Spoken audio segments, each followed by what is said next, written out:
감사하고 마치도록, 마지막 시간에는 또 쉐어링도 이렇게 할 수 있는 시간이 있으면 좋겠어요. 그래서 서둘러서 이렇게 하게 됩니다. 이 갈라디아서는 두 가지라고 했죠. 첫째는 바울이 자신의 사도권을 이렇게 입증하는 거. 또 두 번째는 자기가 전한 그 복음이 하나님께로부터, 예수님께로부터 직접 받은 복음이고 다른 복음은 없는 거라고. 그래서 이 복음을 훼손하거나 변질시키거나 딴소리하면 안 된다고 하는 거. 이렇게 두 가지를 초점으로 해서 이렇게 하고 있어요. 그리고 자기의 사도권을 변증하는 것은 자기 체면이 상해있기 때문에, 자존심이 상해서 자기의 사도권을 변증하는 것이 아니고, 자기가 전한 하나님의 진리의 말씀과 복음이 여기서 훼손되고 무너지기 때문에 이걸 양보할 수 없다라고 하는 거. 그래서 자신의 사도권을 이렇게 변증하고 변화하고 입증하는 것은 그러한 어떤 영적 의도지, 어떤 개인의 사사로운 의도로 그런 것이 아니라고 하는 거. 이런 부분을 하고 있어요. 이게 상당히 집요하게 바울 사도를 허물었던 것 같아요.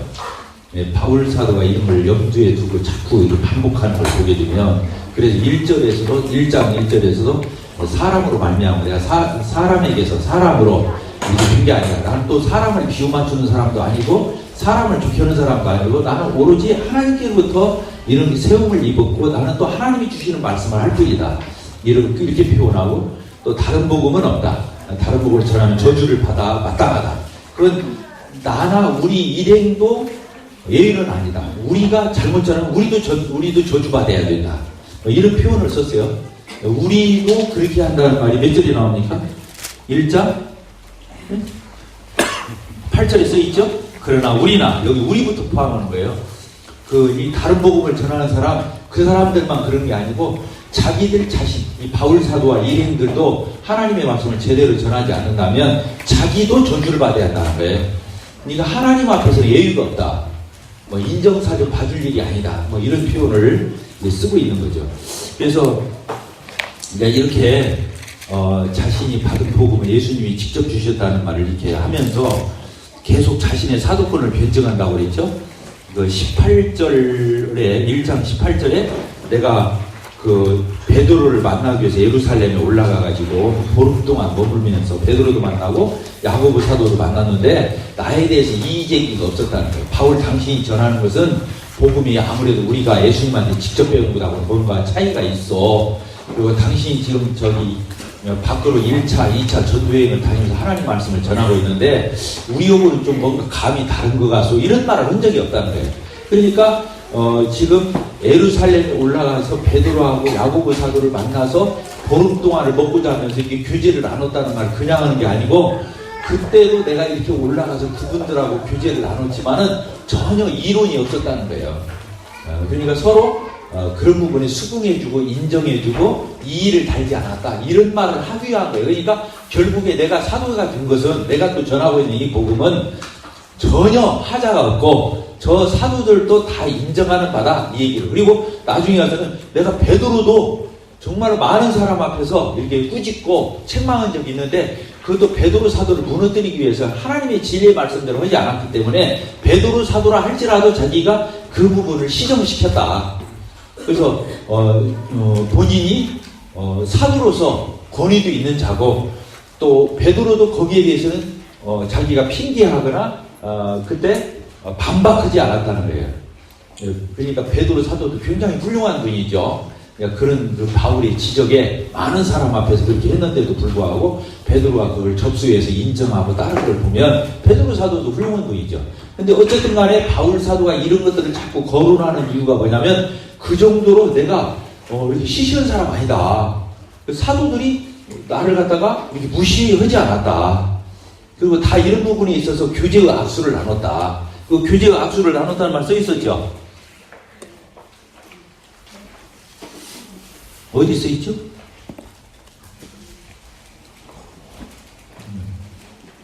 이제 그러면서 어쨌든 좋아요. 이제 어디 써 있어요. 그러니까 2장 1절에 보면은 또 예를 들어요. 14년 후에 이렇게 한번 예루살렘에 갔다가 14년 후에 내가 바나바와 함께 디도를 데리고 다시 예루살렘에 올라갔다. 전에 한번 올라갔었죠. 17절에. 근데 이번에 2장 1절에서 또 누구를 데리고 왔어요? 디도라고 하는 제자를 데리고 예루살렘에 올라갔는데, 그때 이제 올라가서 어떻게 했어요? 사도들한테 2절이 어떤 뜻이냐면, 그때 디도를 데리고 예루살렘에 올라갔었는데, 2절 보세요. 계시를 따라 올라가 내가 이방 가운데에서 전파하는 복음을, 그게 1차, 2차, 3차 이게 전도 여행은 그 내용을 그들에게 제시하되, 이 사도들에게, 예루살렘 교회에 있는 성도들에게 제시를 했지만 유력한 자들에게 사사로이 한 것을, 그래서 거기에 있는 사도들, 예수님의 제자들에게 개인적으로도 다 이것을 이게 보고하고 교제하고 사귐을 나눴다는 거예요. 이게 사사로이라는 말은 우리가 보통 말하는 사사로운 이런 뜻이 아니고, 개인적으로 일일이 다 교제하고 서로 이렇게 대화를 나누고 이렇게 했다는 거예요. 그리고 왜 이렇게 했느냐? 그분들이 나하고 그렇게 개인적으로 다 대화를 나눴어도 그분들이 나를 다 인정하고 아멘하고 끄떡거려 줬지, 거기에 대해서 이론을 달지 않았다, 지금 이 얘기를 하려는 거예요. 그래서 내가 이방 가운데 전한 이 복음이 그렇게 공신력이 없는 게 아니다. 이분들이 전혀 거기에 대해서 다 공감하고 같이 했다고 하는 것을 지금 표현하기 위한 표현이에요. 이해가 되셨죠? 네. 그래서 내가 다름질하는 것이나 다름질한 것이 헛되지 않게 하려. 그래서 바울 사도가 1차, 2차 전도여행은 그런 것들이 한마디로 말해서 거품처럼 있다가 그냥 없어지는 그런 게 아니고, 사도들과 이런 교제를 나누고 예루살렘에 올라가서 이런 얘기를 자세하게 소상하게 다 했을 때 그분들이 다 끄떡거리고 같이 교제 나누고 공감을 했다, 이 얘기예요. 그래서 내가 이렇게 이방적인 전도여행을 한 것에 대해서 이분들이 다 비준해줬다, 승인해줬다, 인정해줬다. 뭔 말 알겠죠? 이렇게 지금 자기의 사도권을 이게 지금 변호하는 거예요, 이게. 이해가 됐죠? 그런 표현입니다. 그러면서 3절, 그때 예루살렘에 올라갔는데 헬라인 이제 디도를 데리고 갔잖아요. 자, 아까 디모데를 얘기했었죠. 디모데가 어떤 지역 사람이라고 했어요? 루스드라, 그 갈라디아 지역의 루스드라라는 도시의 제자인데 1차 전도여행에서 구원받고 2차 전도여행 때 동행을 했어요. 그래서 이제 이 디모데를 데리고 그렇게 떠났는데, 디모데는 아버지는 헬라인이고 엄마는 유대인이에요. 그러니까 할례를 받았겠어요? 못 받았겠어요? 못 받아서, 아버지가 유대인이 아니니까. 엄마는 유대인이지만. 근데 바울 사도가 주로 전도여행을 할 적 어디를 가냐면 유대인들이 모여있는 회당을 가요. 그래야 그 사람들에게 구약을 가지고 복음을 전할 수가 있어요. 근데 거기 가면 다 대부분 거의 다 유대인들만 있잖아요. 회당을 가면. 그러니까 디모데를 데리고 들어가려면은 꺼림찍은 거예요, 사람들이. 그러니까 디모데를 어떻게 했어요? 할례를 줬어요. 디모데는 할례를 안 받았던 사람을 할례를 줬다니까. 굉장히 중요한 거예요. 왜 그러냐면 엄마가 유대인이었기 때문에, 아빠가 헬라인이니까. 그래서 할례를 줘가지고 자기가 제자로 데리고 다니면서 이게 전도를 했어요. 그래서 사람들이 디모데도 꺼림칙 않게 하고 사람들하고 소통이 되게 하고, 또 이 바울 일행을 맞이하는 사람들도 유대인들이 대부분이기 때문에 디모데가 같이 바울하고 와도 그렇게 안 걱정스럽게 했다는 거죠. 근데 지금 예루살렘에 갈 적에는 이제 디모데가 아니고 디도를 데려. 디도는 엄마 아빠가 다 헬라인이야. 그러니까 완전 이방인이잖아요. 이 사람은 할례를 받을 필요가 없어요. 순수 이방인이에요. 그러니까 예루살렘에 이렇게 디도를 데리고 왔는데, 예루살렘에 있는 사람들이 뭐라고 말하냐면, 특히 율법주의, 할례에 강한 사람들이 기독교인이 됐으면서도 여전히 구약에 머물러 있는 사람들이 있어. 그 사람들이 뭐라고 하냐면 디도를 할례를 주려고 하는 거야. 네가 우리 기독교 예루살렘 교회 여기 유대인들만 모여있는 기독교인들 안에 무리 안에 두르려면은 이 디도도 데리고 디도도 할례를 주라는 식으로 하는 거예요. 근데 바울 사도가 그때는 얄짤없이 거절을 해요. 디도는 할례를 줬어요, 안 줬어요? 안 줬어요. 왜? 순수한 이방인인 디도에게는 할례를 줄 필요가 없다는 거예요. 아까는 건덕상 줬어요. 건덕상. 누구한테? 디모데라고는 제자한테는. 그래서 디모데에게도 거리낌을 제거해주고, 그 유대인들, 기독교인들이나 유대인들에게도 거리낌을 제거해줬어요. 근데 이번에는 디도한테는 촌보도 양보를 안 하는 거예요. 그 말이 써 있어요. 여기에 몇 절이 써 있어요. 3절. 그러나 나와 함께 있는 헬라인 디도까지도 억지로 할례를 받게 하지 아니, 주위에 있는 사람들이 자꾸 강요를 하는 거예요. 예루살렘 그 기독교 안에 들으려면은 할례 받아라. 이것을 강조한 사람이 누구냐면 예루살렘 교회 안에 기독교인이 돼서 유대교에서 기독교로 안으로 들어왔지만 진짜 거듭나지 않은 거짓 형제들이 있는 거예요. 이해가 돼요? 여전히 율법주의 하에 있는 사람들이 있다는 거예요.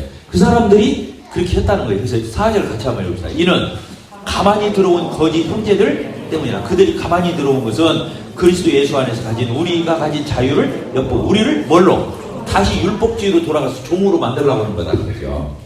자, 이해가 됐습니까?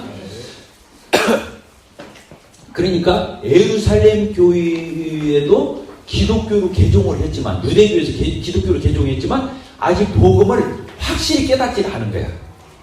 예수님을 믿고는 왔는데 그러니까 이 사람들은 거듭났다고 볼 수가 있어요? 없어요? 없어요. 거듭났다고 볼 수는 없어요. 그러나 기독교로 와 있는 거예요. 근데 여전히 율법주의에 머물고 있는 거예요. 그런 사람들이 디도에게 억지로 할례를 주기에 강요를 한 거예요. 근데 바울사도가 가만히 보니까 이 사람들이 거듭나 있으라. 그러니까 거짓 형제라고 배우는 거예요. 그러면서 그 사람들에게 양보하지 않은 거예요. 왜? 그걸 주게 되면 진짜 그 사람들의 말대로 기독교로 개종해서도 할례를 받아야 한다는 게 돼요. 그러면 이방인이 기독교로 들어올 적에 유대인처럼 되어야 기독교에 또 들어오는 거야. 그럼 되겠어요? 안 되겠어요? 안 되죠. 복음은 모든 열방에 예수님만 믿으면 의롭게 되는 거잖아요. 복음 자체가. 그러면 여기서 다시 기독교가 아니라 기독교로 가는 게 아니라 유대교로 거꾸로 되돌아가 버리는 식이 되는 거야. 그러면 이때부터 기독교는 다시 없어져 버리는 거예요. 유대교에서 나온 거잖아요. 기독교가. 구약에서 나왔으니까. 그런데 다시 유대교로 돌아가 버린다면 죽도 밥도 안 되니까 이때는 양보를 않고 헬라인 디도에게 할례를 행하지 않았다. 그러면서 우리가 복음을 양보하지 않을 적에는 처음부터 끝까지 절대로 그것은 양보할 수 없다. 이런 표현을 더 붙이고 있는 거예요. 어디에 써 있어요? 그 다음 절에 써 있죠? 그들이 다시 율법주의로 우리를 끌고 들어가서 율법과 십계명 지키라, 할례 받아라, 뭐 날짜 지켜라, 음식 가려 먹어라 막 하면서 다시 유대인화 하려고 하는 것을 거절하고 그래서 자유를 지키기 위해서 그래서 5절 한번 읽어볼까요? 시작. 그들에게 우리가 한시도 복종하지 아니하였으니 이는 복음의 진리가 항상 너희 가운데서 있게 하려 합니다. 우리가 복음을 지켜야 돼요. 우리가 복음을 받아들였잖아요. 근데 이 복음을 보존해야 돼요. 따라서 복음을 지켜야 한다. 그래서 다른 사람한테도 또 전해줘야 돼요. 그것에다 더거나 빼거나 하지 말고 있는 그대로 복음을 전해줘야 돼요. 그리고 복음을 섞으면 안 돼요. 순수한 복음을 전해야 돼요. 그래서 순복음교회가 생긴 거예요. 근데 그 사람들이 지금 복음 다 잊어먹고 은사주의로 가버렸어. 그래서 순복음교회라고 만든 거예요. 뭐 본래 이름을 그냥 붙였겠어. 근데 여기서 중요한 것은 복음을 내가 순수하게 받고 내가 구원을 받았다면 이 복음을 내 안에서 잘 순수하게 간직해야 한다는 거예요. 그리고 다른 사람한테 전할 적에도 어떻게 한다? 복음을 순수하게 전해줘야 한다는 거예요. 그 사명이 우리에게 있는 거예요. 그리스도인은 복음만 받아들인 자가 아니에요. 내 안에 복음을 순전하게 보존하고 지켜야 되고 다른 사람에게도 그 순수한 복음을 전해줘야 할 책임이 우리에게는 있다. 지금 이 바울 사도가 이런 태도를 표명하는 거죠. 자, 이해가 됐습니까? 그러면 우리 교회도 그렇게 해야겠어요? 안 해야겠어요? 해야 되는 거예요. 이건 갈라디아 교회를 얘기하는 게 아니에요. 우리 교회도 오늘날 우리 교회가 복음이 분명해요? 안 분명해요? 분명하잖아요? 우리가 뭐 행위를 섞어서 가르치니까? 그래서 복음을 받아들이고 잘못 뛰는 예가 두 종류가 있어요. 복음을 받아들였어요. 근데 변질되는 두 가지가 있다고. 첫째는 율법주의로 또 돌아가는 거예요. 행위주의로. 두 번째는 뭐냐면 방종주의로 흐르는 거예요.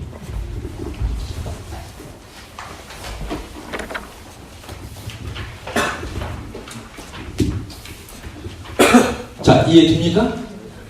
그러니까 내가 복음을 제대로 받아들여서 내가 구원을 받았어요. 근데 변질이 온다고. 변질이 와요. 변질에는 두 가지가 나타난다니까요. 크게 뭐예요? 다시 뭘로 돌아간다고요? 율법주의로 또 돌아가 버리는 거예요. 율법주의로 뒤돌아가 버리는 거예요. 율법주의로. 두 번째는 뭐예요? 은혜로 이 복음으로 구원을 받았다는 말은, 복음을 해는 뭐라고 말하냐면 은혜의 복음이라고 그러거든요. 은혜의 복음.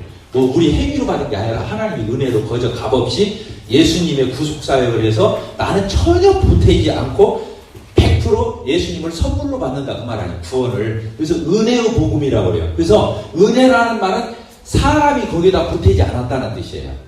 누가 일방적으로 선물로 줬다 그 말이잖아요. 그런데 구원을 갖다가 다시 율법주의로 간다는 말은 행위로 다시 섞는다는 거 아니에요. 여기다 행위를 플러스한다는 얘기잖아. 그러니까 율법주의로 뒤돌아가면 복음이 헛되죠. 예수님이 헛죽은 거예요. 예수님이 은혜로 주기 위해서 십자가에 피 흘려 죽으셨잖아요. 그런데 내가 행위를 섞는다면 예수님의 십자가, 이 복음이 십자가와 부활인데 예수님의 십자가와 부활을 헛되게 만드는 것이니까 안 되는 거란 말이에요. 그 말이 갈라디아서에 써 있어요. 그 어디에 써 있어요? 우리가 그렇게 한다면 예수님이 헛죽으셨다. 2장 21절에 써 있어요. 2장 21절. 같이 한번 읽어볼까요? 내가 하나님의 은혜, 거저주는, 일방적으로 거저주는 은혜를 패하지 아니하는. 만일 사람이 그렇게 되는 것이 율법의 행위로 준다면 예수님이 헛죽으셨다. 이렇게 써놓은 거예요. 그래서 예수님이 하신 일이 완전히 무효가 되는 거예요. 근데 그런 일이 있으면 되겠어요? 안 되겠어요? 안 되죠. 양보할 수가 없는 거라 그 말이에요. 자, 이해가 됐죠? 그 다음에 또 한 가지가 뭐라고요? 변질되는 거. 은혜로 구원받아 놓고, 은혜가 뭐예요? 은혜가 일방적으로 베푸는 호의거든요? 하나님 베푸는 호의가 뭐예요? 사랑이지. 일방적으로 베푸는 사랑을 갖다가, 그러니까, 우리가 은혜로 받았어. 공짜로 받았어. 선물로 받았어. 은혜로 값없이 이렇게 받았어. 해놓고는 어떻게 사냐면, 방종으로 사는 걸 얘기해요. 뭐라고요? 방종으로 흐르는 거. 방종으로 흐르는 거. 그러니까 기독교를, 복음을 아무리 그 사람이 순수하게 받고 구원을 받았다 할지라도 변질이 되면 안 되는 거예요. 다시 행위주의로 가도 안 되고 또 뭘로 흐르면 안 되는 거예요. 은혜라고 하면서 제멋대로 사는 건 안 되는 거예요. 이 방종이라는 것은 제멋대로, 저 하고 싶은 대로, 자기 편한 대로. 뭐만 알겠어요? 자기 편한 대로 사는 거예요. 이게 구원받은 성도에게 오는 위기예요. 이건 누구에게나 있어요. 누구에게나. 이해가 돼야 안 돼요? 되죠? 은혜라고 하면서 우리가 막 자유롭고 해방을 얻고 막 하나님의 사랑을 입고 은혜를 입고 했으니까 우리가 행위로 돌아가면 안 된다 해놓고 또 방종으로 역으로 가버려. 이해가 됩니까? 그럼 어떻게 살아야 돼요? 이 둘 중으로 안 가려면 어떻게 살아야 돼요? 은혜로 구원 받았어요? 안 받았어요? 받았다. 은혜로 받았다. 그럼 어떻게 살아야 돼요? 은혜 입은 자답게 살아야죠. 그래야 안 그래요? 은혜 입은 자는 어떻게 살아야 됩니까? 은혜를 입은 사람은 어떻게 살아야 돼요? 은혜에 보답하는 삶을 살아야 하는 거예요. 은혜를 입었으면 은혜에 보답을 해야 할 거 아니에요. 자기가 신세도 지고 사랑도 받고 은혜도 입어놓고 막 뻔뻔해. 당연히 받은 것처럼. 내가 어저께 그런 얘기를 들었어. 어떤 그 성도가 막 자기가 이제 예수님 믿고 영접해가지고 너무 막 변화가 된 거야. 이제 이분이 이제 쉽게 말하면 상당히 사업을 잘해가지고 돈도 벌었어. 가지고 이분이 자기가 서울에 한 100평 가까이 되는 큰 평수의 아파트 그것을 이게 내는 거야. 선교사들도 누구라도 와서 자고 가도록 이렇게 했죠. 그래서 이제 그런데 이제 또 주위에 있는 사람들 이렇게 모아가지고 거기서 힐링도 하게 하고 또 그런데 이제 쓰게 이제 기여를 했다는 거야. 헌신을. 그런데 선교사한테 전화가 온대. 거기 며칠 날 갈 건데 10시 준비해놓고 하면서 또 뭐가 부족하면 돈도 한 내가 150만 원 부족한데 그것도 좀 꺼주시고 그렇게 말한다는 거야. 자, 이 사람은 지금 좋은 마음으로 했어 안 했어? 좋은 마음으로 했잖아. 근데 마치 자기가 무슨 당연히 쓸 권리나 있는 것처럼 그렇게 전화하고 당당히 요구하면 되겠어 안 되겠어? 되는 거야? 여러분도 다 그럴 사람들이야? 얼마나 뻔뻔해. 그 사람은 하나님을 사랑해서 헌신해서 봉사해서 은혜로 정말 주님 안에 변화가 돼서 오는 거지만 그것을 쓰는 사람은 당당히 쓰면 안 되지. 이해가 안 돼요? 은혜를 받는 태도가 잘못됐잖아. 아직도 표정들이. 그 사람이 그렇게 해서는 안 돼요. 안 되죠. 성도님, 어떻게 이렇게 선한 사업을 이렇게 하시게 됐습니까? 우리가 언제 이렇게 가족들이 쓰고 싶은데 그때도 시간이 될까요? 엄마 알겠죠? 그러면서 막 감지덕지한 마음으로 고마운 마음으로 써야 할 거 아니야. 마치 그 사람이 헌신한 사람이 뻥찌는 거야. 멘붕 오게 만드는 거 아니야. 그게 은혜를 받는 사람 다음 태도가 아니죠. 근데 구원받았다고 하는 사람들에게 이런 사람들이 많다는 거야. 우리 몽골 송초교도 많아. 은혜를 복음이 뭐야? 은혜 받은 거잖아. 사랑받았잖아요. 하나님 앞에 영원히 갚을 수 없는 신세를 졌잖아요. 그런데 그냥 섬겨주고 헌금 내주고 교회 나와주고 자기가 그런 태도야. 그러면 되겠어요? 안 되겠어요? 이 교회는 은혜를 가르치는 교회는 내가 은혜 좀 마음대로 부려도 돼. 자, 밥도 고기밥 주시고 커피도 최고급 커피 나 접대해 주시고 그렇게 요구하는 것은 아닌 거지. 내가 더 갖고 싶고 내가 더 하고 싶고 내가 더 접대하고 싶고 투자하고 싶고 내가 하나님 앞에 그렇게 하고 싶어야 되는 거지. 그 은혜, 그러니까 방종이란 말이야. 이걸 뭐라고 한다고요? 이것을 방종이라고 한다고. 그러면서 자기가 은혜를 더 누리는 척해. 자기는 행위주의자가 아니고 자기는 은혜주의자이기 때문에 자기는 제멋대로 살아. 회사 가서 술도 먹으려면 먹고 놀라면 놀고 같이 어울리고 그러면서 예배가 와서 회개하면 되지. 하나님이 회개하면 다 해준다. 우리 교회 성도들은 가만히 보니까 잘못 오면 회개 안 하는 것 같아. 자기는 맨날 나가서 회사에 잘못 오면 회개하는데 여기 누가 더 실력이야?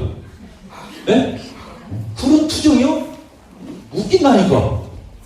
그러면 되겠어요? 안 되겠어요? 물론 잘못 오면 회개해야지.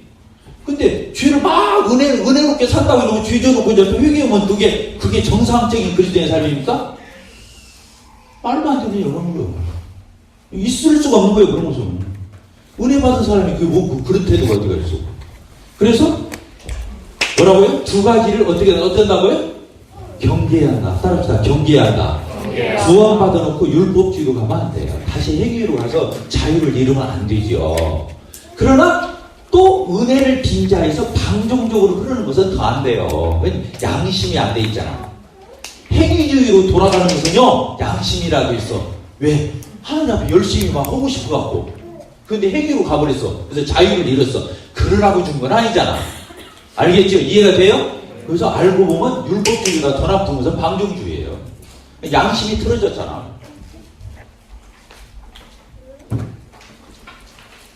경륜 형제, 이해가 됩니까? 근데 왜 인상이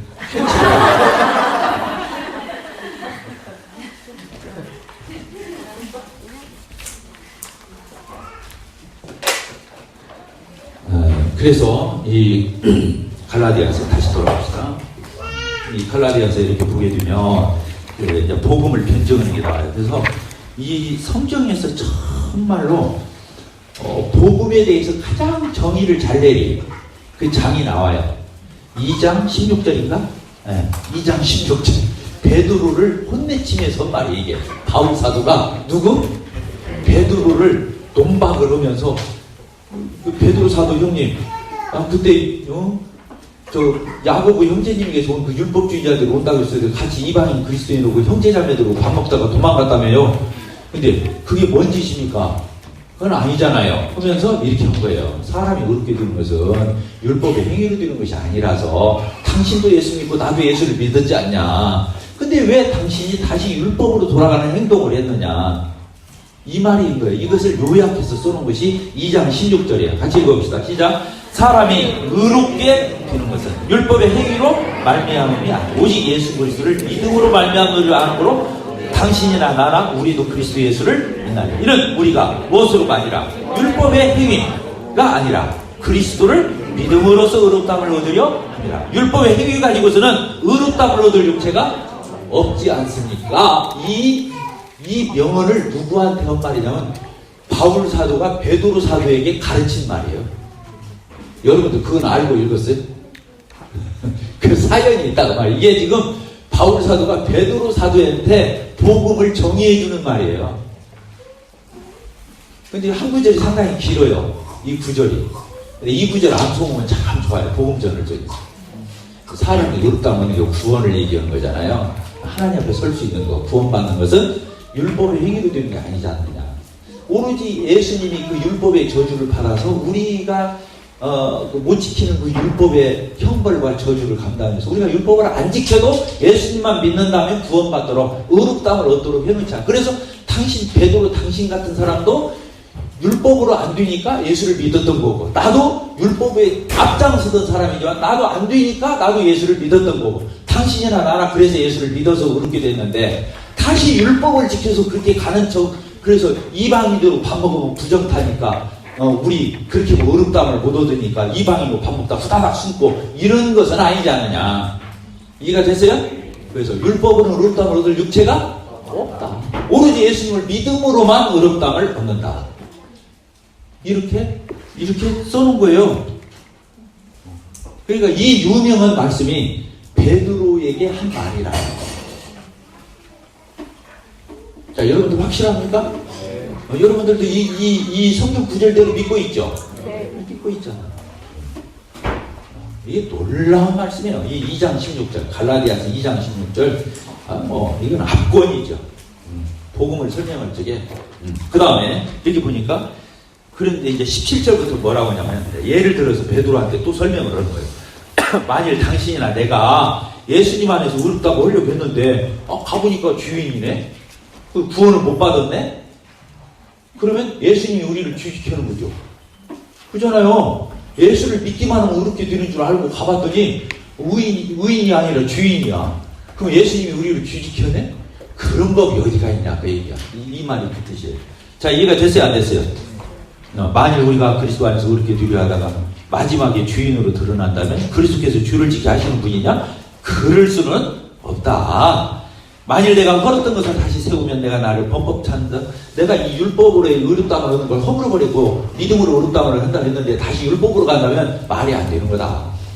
이 표현입니다. 그래서 성경이 어려운 것 같아요. 이 말풀이가. 근데 이렇게 읽어보면 사실 그런 것도 아니에요. 자, 이해가 되죠? 네, 이해가 되죠? 자, 그러면서 19절.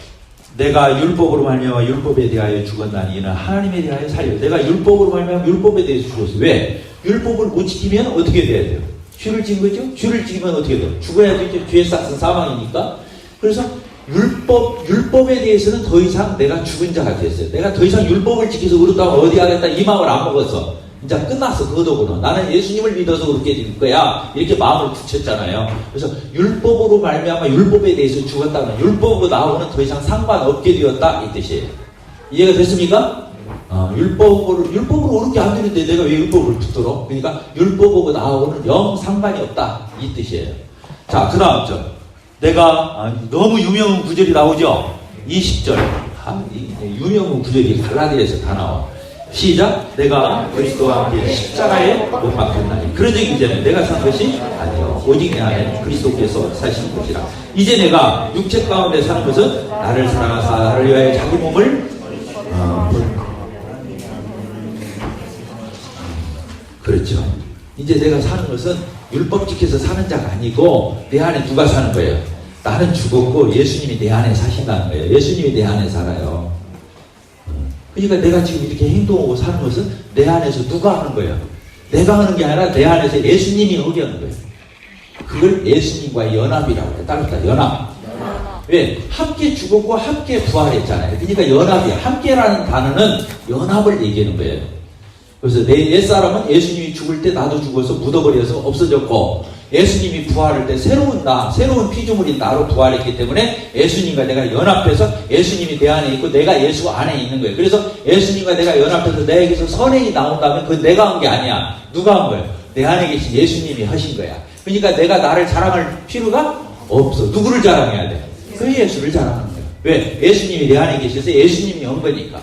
그게 성도의 성화예요. 그리고 그게 성도의 헌신이자 봉사한 거예요. 그 내가 했다고 생각하면 그건 도둑질하는 거야. 예수님이 한 것을 내가 한 것처럼. 그러니까 내가 나를 내세울 필요가 자랑할 이유도 없이 영광을 누구한테 돌려야 돼요? 실컷 주님을 다 섬겨놓고도 누가 했다고 해야 돼? 예수님이 오셨습니다. 그래 따라서 합시다. 예수님이 오셨어요. 그렇게 말해야 성도야. 내가 했어요. 도둑질을.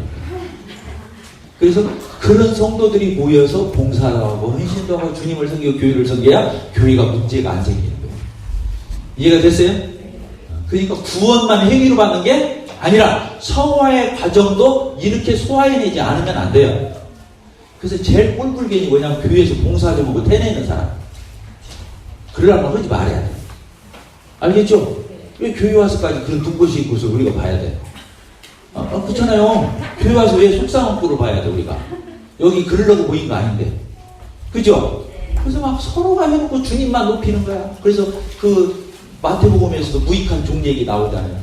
다 해놓고 뭐라고 했어요? 저는 해야 할 일을 했을? 이게 다 주님이 오셨다 그 말이에요.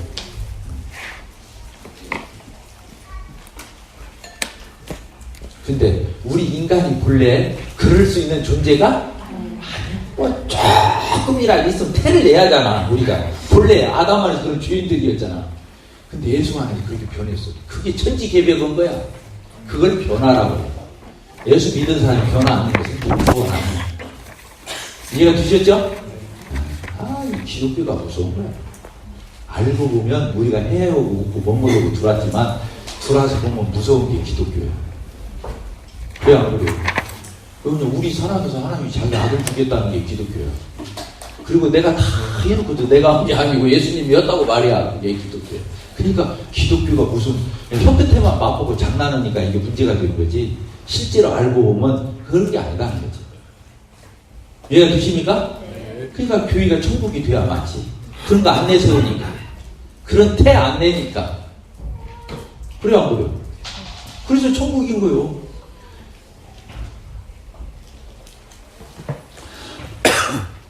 자, 그래서 이 갈라디아서 2장 20절이 얼마나 유명 구절이 여기 내가 그리스도와 함께 십자가에 못 박힌 그런즉 이제는 내가 사는 것이 아니요. 이게 이제 중요한 거잖아요. 나는 죽어서 없어졌다는 거예요. 옛날에 죄인이었던 아담 안에서 죄인이었던 나는 사라지고 오직 내 안에 누가 사셔요? 예수님이 사셔. 그래서 내가 지금 구원받은 이후에 내가 내 육체 가운데 사는 것은 내가 사는 게 아니야. 나를 사랑하셔서 나를 위하여 자기 몸을 버리신 하나님의 아들을 믿는 믿음에서 사는 거예요. 그분이 역사하고 그분이 나타나시는 거예요. 나를 통해서. 나는 하나의 그릇이야. 나는 그냥 도구야. 그래서 내 안에 주인이 누구예요?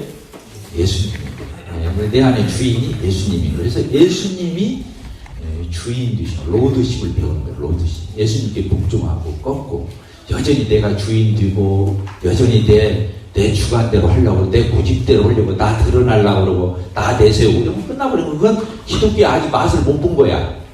미안한 얘기지만 그건 기독교의 맛을 못 본 거야. 그것은 노력의 문제가 아니야. 완전 내가 왜 나를 내세웠지? 아이고 안 돼. 내가 다음부터는 겸손하게 나를 꺾고 나는 나를 안 내세우고 예수님을 내세우지 이렇게 생각하면 안 돼. 아예 나는 죽었다고 얘기해야 돼. 따라서 아예 나는 죽었다고 얘기한다. 그러니까 노력의 문제가 아니야. 더 겸손해져. 나를 더 부인을 하고 겸손해져. 이렇게 말하는 게 아니라 죽어서 저거다 묻어버렸다고 생각하면 더 이상 나올 일이 있어 없어. 그러니까 자꾸 노력의 문제로 생각하니까 또 실수하고 또 실수하는 거예요. 이게 마음에 확정을 해야 돼. 죽은 것으로 여겨야 돼. 로마서 6장 11절 죽은 것으로 여겨야 돼. 이해가 됐죠? 자, 그 다음에 21절 아까 읽었죠? 시작. 내가 하나님의 은혜를 피하지 않냐. 만일 그렇게 되는 것이 율법, 인간의 율법의 행위로 된다면 예수님이 헛죽으셨다. 됐죠? 3장 1절 어리석도다 갈라디아 사람들아. 이 어리석도다 이 멍텅구리들아. 갈라디아 교회 성도들 당신들 예수 그리스도께서 십자가에 못 박히신 거 이 복음 내가 가서 처음에 전해줬어 안 전해줬어? 전해줬잖아. 근데 너희 눈앞에 이렇게 밝게 깨닫고 너희들이 예수님 영접했었는데 누가 너희를 꾀더냐. 내가 너희에게 다만 이것을 알려 하노니 너희가 성령을 받은 것이 이제 우리가 내 육신의 힘으로 사는 게 아니잖아요. 내 안에 예수님으로 살고 내 안에 성령님으로 사는데 너희가 이렇게 성령을 받은 것이 율법 잘 지켜서 그렇게 됐어? 아니면 너희들이 복음을 듣고 믿어서 그렇게 됐어? 이 말이에요. 너희가 이같이 어리석으냐? 성령으로 이렇게 은혜로 믿음으로 예수님으로 성령으로 시작했다가 결국에 인간의 육체의 행위로 마치겠느냐? 율법주의로 다시 돌아갈 거야? 이 말이에요. 그럴 수 있다 없다? 뭐나 말도 안 되는 얘기 하지 마. 이런 얘기. 자, 지금 제가 좀 빠른 속도로 하는데 이해가 됩니까? 안 됩니까? 돼요? 네. 이게 돼야 돼요. 술술술술 읽어줘야 돼요. 이게 성경이 어려운 책이 아니에요. 이렇게 보면 자, 그 다음 봅시다. 4절. 너희가 이같이 많은 괴로움을 헛되이 받았느냐? 과연 이거 말은 우리가 구원받기 전에는 얼마나 선행으로 율법 지켜서 가려고 그랬냐고. 얼마나 고생했어. 근데 알고 보니까 그렇게 가는 게 아니었잖아요. 예수님을 믿으면 다 끝나는 거죠. 그래서 우리가 이렇게 자유함을 얻고 해방을 얻고 안식을 얻었는데 다시 율법주의로 돌아서 괴로움을 또 받으려고 하냐, 이 뜻도 되는 거예요.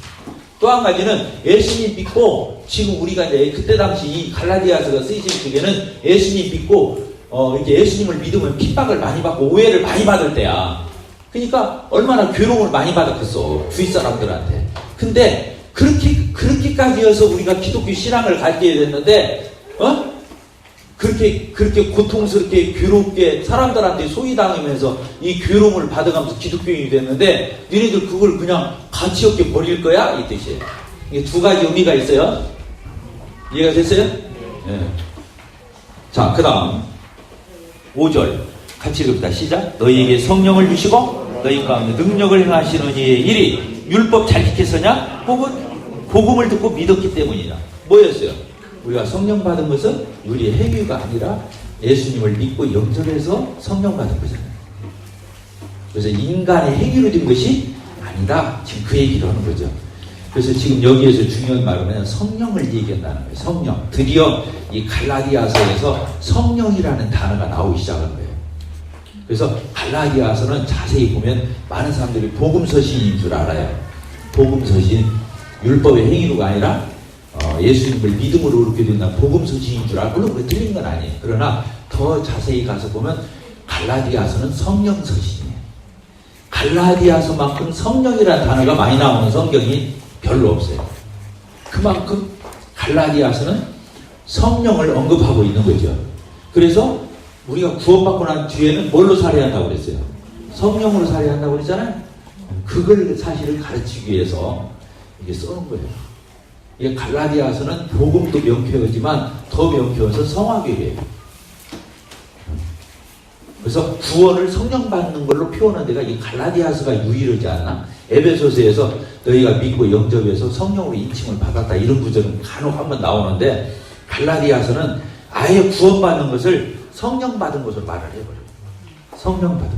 왜냐하면 구원받을 적에 첫 번째 주시는 선물이 성령이기 때문에 내 안에 성령이 오신 거예요. 그래서 복음은 따르를 알고 막 복음에 대해서는 명쾌하게 알았는데 내 안에 성령이 없어. 그건 구원 아니에요. 아무리 복음이 명확해도 그 사람 안에 성령이 없으면 구원이 아니더라고. 알겠죠? 그래서 성령이, 그래서 복음을 그냥 확실히 알아. 막 따르를 해. 구원받 사람들도 그래요. 근데 성령의 증상이 없어. 구원 아닌 거예요.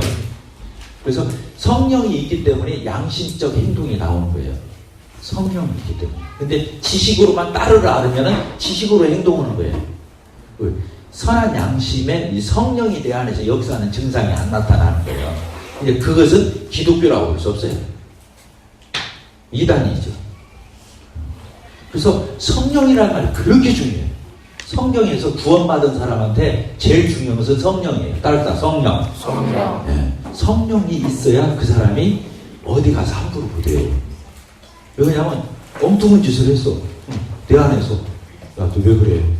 너 그래도 돼? 그래요, 안 그래요? 여러분들 그래요, 안 그래요? 속에서. 그게 누가 하는 거예요? 그게 성령님이 내 안에 계셔서 오는 거예요. 이게 아무도 모르게 나 혼자 엉뚱한 짓도 성령님이 내 안에 계셔가지고, 야, 너 왜 그래? 이러면 어떻게 할 말이 없는 거예요. 그래서 뭐 쓰고, 내가 왜 그랬지? 다시 어영부영 하면서 다시 똑바로 돌아오는 거야. 이게 누구 때문이요? 성령 때문이에요. 그러니까 어떤 성도가 봐서 그런 게 아니라 안 봤어도 나 혼자 있어도 성령님이 나를 지져보시는 거예요. 그래서 성령님이 내 안에서 탄식을 심는단 말이에요. 에베소서에 그렇게 써놨죠. 성령을 근심시키지 말아라. 너희가 그 안에서 구속의 날까지 인침을 받았다. 이런 표현을 쓰고 있는데, 구원받은 사람의 정말로 중요한 것은 성령의 증상이 있냐는 게 중요해요. 얼마나 복음을 똑 떨어지게 얘기해요. 그것은 구원받을 적에 구원 간증할 적에 막 그 사람 금방 전도자가 됐어. 구원받고. 근데 나중에 뭐 엉터리야. 왜 그러냐면 복음은 따르기 정확하게 머리에 암기도 하고 정립도 했는데 성령은 안 왔던 거야. 그건 구원이라고 볼 수가 없어요. 미안하지만 구원받은 사람들이 대부분 그래요. 그러니까 비인격적인 행동을 얼마든지 하는 거예요. 복음이 있다 보면서도 우스꽝스러운 짓을 하는 거예요. 부끄러움도 모르고. 왜? 성령이 없으니까 부끄러움을 모르는 거예요. 성령이 있으면 브레이크가 있는 거예요. 내가 착해서 그런 게 아니고 내 안에 계신 성령이 내버려 두지를 않아요. 그래서 보혜사라고 해요. 따라서 보혜사. 성령님이 내 안에 계시가지고 나를 보호하시고 은혜 베푸시고, 사자가 스승사자, 나를 가르쳐 주시고 깨우쳐 주시고 또 나를 갖다 지적해 주시고 충고해 주시고 나를 또 위로를 주는 격려해 주시고 감싸 주시고 힐링해 주시고 케어해 주시고 또 용기도 주시고 힘도 주시고 그렇게 해요. 또 잘못하면 막 근심하시면서 막 화도 내시고 내 안에서 그러시고. 이게 성령님은 전인격적인 하나님이셔. 제3위 하나님. 성령이 내 안에 계신 것을 구원이라고 그러는 거예요. 복음을 따르라 하는 게 이 복음이 성령에 의해서 내 안에 들어와야 되는 거지, 이 머리로 알면 이 복음은 구원이 아닌 거예요. 이 복음이 성령으로 내 가슴에 들어와야 구원인 거예요. 이해가 됐습니까? 이해가 됐어요? 안 됐어요? 중요한 얘기야. 이건 굉장히 무서운 설교야, 사실은. 우리끼리는 이거 다 까발려서 얘기해야 돼. 그래서 안 그런 사람은 복음을 머리로 따르라 하면서 누구보다도 정확하게 알아. 그거 구원 아니에요. 성령이 계셔야 구원인 거예요. 성령이 계시면 피해갈 수 없어요. 잘못하다가도 계속 갈 수가 없다고.